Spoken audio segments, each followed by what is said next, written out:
Hello everyone, my name is Alan Dawad. In this video presentation, we're going to talk about the role of network address translation in modern internet networking with my group members, Aujin Dana and Shad Ali. As internet-connected devices rapidly grow, the demand for unique IP addresses has nearly exhausted IPv4. Network address translation (NAT) addresses this by allowing multiple private devices to share one public IP for external access. In this report, we'll be examining NAT's role in modern networking and its types and functions, benefits, also drawbacks.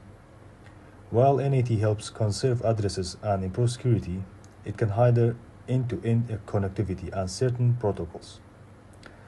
The report also covers NAT's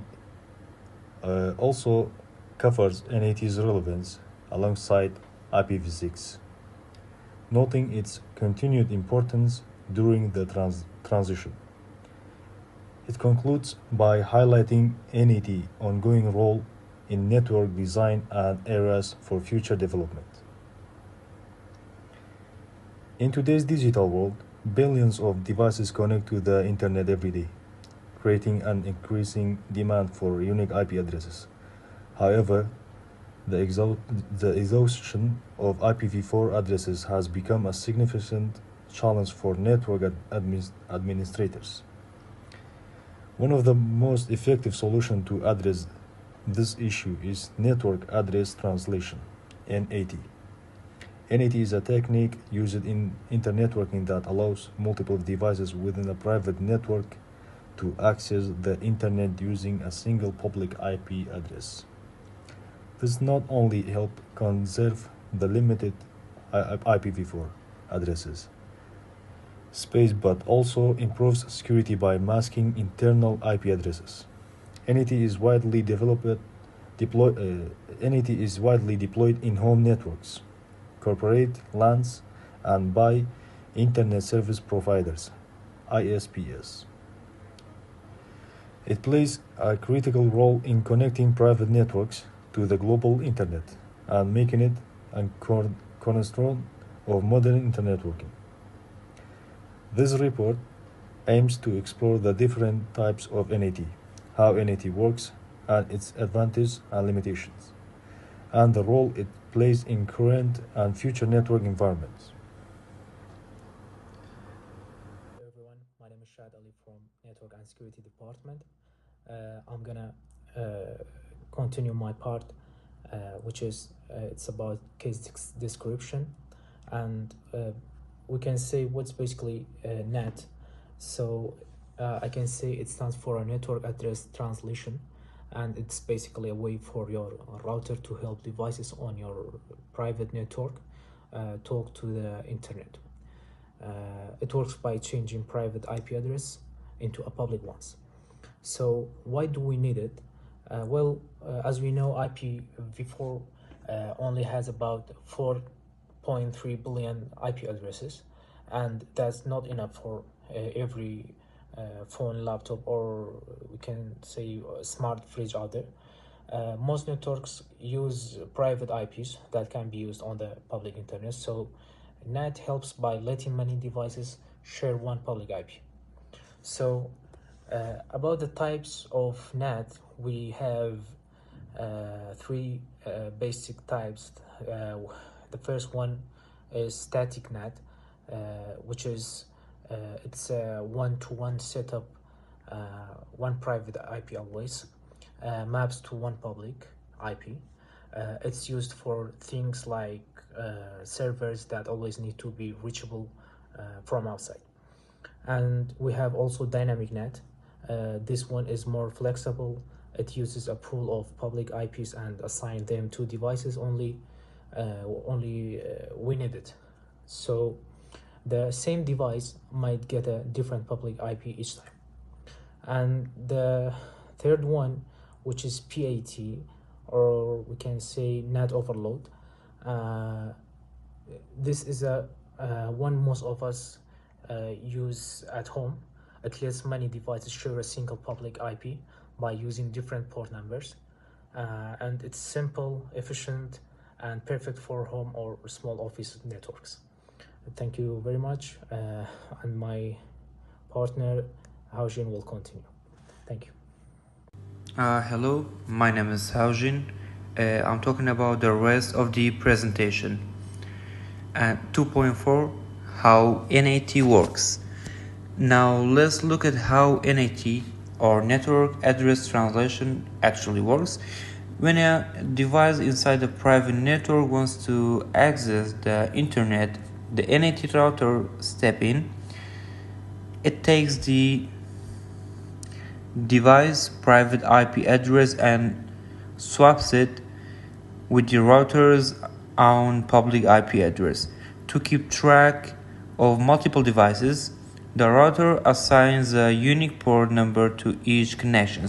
So, when a response comes back from the internet, the router uses the port number to know exactly which private device should receive the response. In short, NAT acts like a smart middleman between your local network and the public internet.